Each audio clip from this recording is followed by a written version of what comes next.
ఇదొక చాలా తెలంగాణ రాష్ట్ర చరిత్రలో ఈ సన్నబియ్యం కానీ ఈ రేషన్ కార్డు పంపిణీ విషయంలో కూడా మరి చరిత్రలో నిలబడిపోయే విషయం అని చెప్పి మనం చేస్తున్నాం. ఎంత గొప్ప సంక్షేమ పథకం అంటే 80% జనాభాకి కడుపు నిండా అన్నం పెట్టే పథకం. ఇంతకంటే గొప్ప పథకం మరొకటి ఉండదు.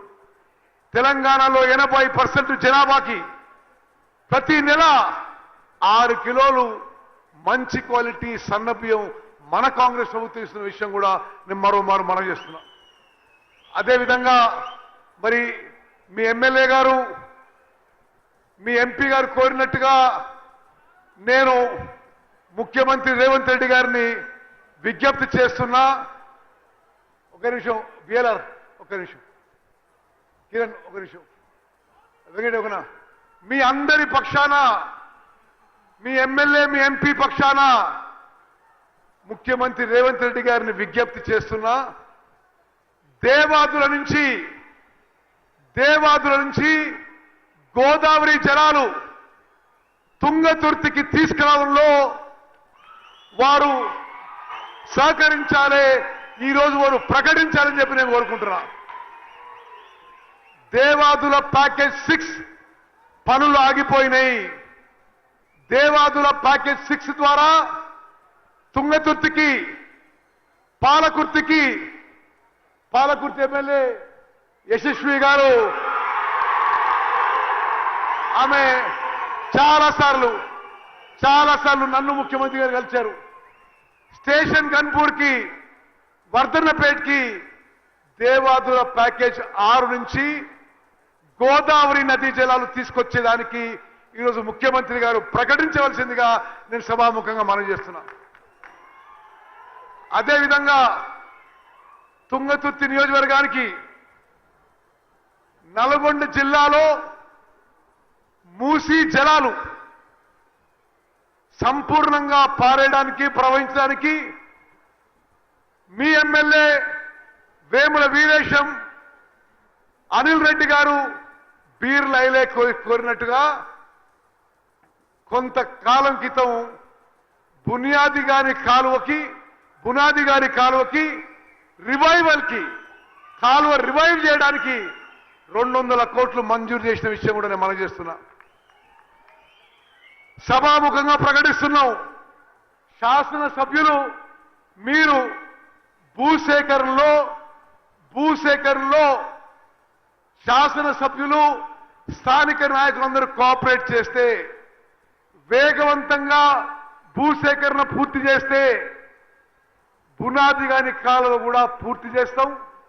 తుంగతుర్తి నియోజకవర్గానికి 20,000 ఎకరాలకి బునాది గాని కాలువ ద్వారా నీళ్లు వస్తాయని చెప్పి కూడా నేను మనం చేస్తున్నా. అదేవిధంగా కేతిరెడ్డి ఫీడర్ ఛానల్ కూడా అది పూర్తిగా మరి పూడిక తీయాల్సిన అవసరం ఉంది, రివైవ్ చేయాల్సిన అవసరం ఉంది, రెస్టోర్ చేయాల్సిన అవసరం ఉంది. మరి దాని కింద 2,000 ఎకరాలు ఉన్నాయి. కేతిరెడ్డి ఫీడర్ ఛానల్ కూడా మరి మంజూరు చేయించి ఆ పనులు పూర్తి చేయిస్తామని చెప్పి సభాముఖంగా మనం చేస్తున్నాం. మిత్రులారా, గతంలో ఈ ప్రాంతంలో నాయకత్వం వహించిన కొంతమంది పెద్ద మనుషులు నిన్న మొన్న కాళేశ్వరం ప్రాజెక్టు గురించి మాట్లాడింది. సభాముఖంగా తెలియజేస్తున్నా, కాళేశ్వరం ప్రాజెక్టు కట్టింది వాళ్ళ హయాంలోనే, కూలింది వాళ్ళ హయాంలోనే అని చెప్పి మనం చేస్తున్నా. మేడిగడ్డ బ్యారేజ్ కూలిపోయింది వాళ్ళ హయాంలోనే. మేడిగడ్డ సుందిల్లా అన్నారం బ్యారేజ్లు ఇప్పుడు నిరుపయోగంగా ఉన్నాయని చెప్పి మనం చేస్తున్నాం. నిరుపయోగంగా ఉన్నా తెలంగాణ రాష్ట్రంలో కానీ సూర్యాపేట జిల్లాలో కానీ ఎక్కువ వ్యవసాయంలో నీరందించి పంట పండింది మన కాంగ్రెస్ ప్రభుత్వంలో. మనం అధికారంలో వచ్చిన తర్వాత పోయిన వానాకాలంలో తెలంగాణ రాష్ట్రంలో 66.7 లక్షల ఎకరాల్లో 160 లక్షల మెట్రిక్ టన్ల వరి ధాన్యం పండింది. ఈ యాసంగిలో కూడా రికార్డు స్థాయిలో మరి వరిధాన్యం పండింది. 2 పంటలు కలిపి కాళేశ్వరం ప్రాజెక్టు యొక్క మేడిగడ్డ, అన్నారం, సుందిర్ల బ్యారేజీలు నిరుపయోగంగా ఉండగా తెలంగాణ రాష్ట్రంలో భారతదేశంలోనే రికార్డు. తెలంగాణలో ఎప్పుడు జరగలే, ఉమ్మడి ఆంధ్రప్రదేశ్లో జరగలే. 281 లక్షల మెట్రిక్ టన్నుల వరిధాన్యం పండింది మన కాంగ్రెస్ ప్రభుత్వం వచ్చిన తర్వాత ముఖ్యమంత్రి రేవంత్ రెడ్డి గారి నాయకత్వంలో చెప్పి మీ అందరికీ మనం చేస్తున్నా. అదేవిధంగా తుంగతుర్తి నియోజకవర్గానికి తప్పనిసరిగా నీటిపారుదల విషయంలో ఇరిగేషన్ విషయంలో మరి చాలా చెరువులు మరమ్మత్తు అవసరం ఉంది. తప్పనిసరిగా చెరువులు మరమ్మత్తు చేయిస్తానని చెప్పి సభాముఖంగా మనం చేస్తున్నా. ఈరోజు ఈ వీర భూమి మీద, ఈ వీరగడ్డ మీద మనం అందరం గుర్తుపెట్టుకోవాలి, తుంగతుర్తి నియోజకవర్గానికి గొప్ప చరిత్ర ఉంది. నిజాం మీద పోరాటం చేసిన గడ్డ ఇది. సాయుధ పోరాటం మీద తెలంగాణలో అగ్రగామిగా ఉన్న గడ్డ ఇది. భీమిరెడ్డి నరసింహారెడ్డి అసంటి వీరోచిత వీరులు జన్మించిన పోరాటం చేసిన గడ్డ ఇది.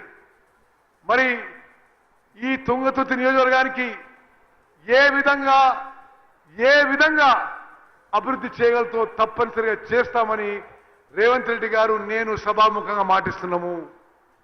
మరి ఇక్కడికి దగ్గరలో ఉన్న తాటిపాముల గ్రామ వాస్తవ్యం నేను. మీలో చాలా మందికి తెలుసు. మరి తుంగతుర్తి నియోజకవర్గ వాస్తవిగా తప్పనిసరిగా తుంగతుర్తి నియోజకవర్గాన్ని సర్వతోముఖాభివృద్ధికి ముఖ్యమంత్రి గారి సహకారంతో ఈ కాన్స్టిట్యున్సీని అన్ని విధాలుగా డెవలప్ చేస్తాం.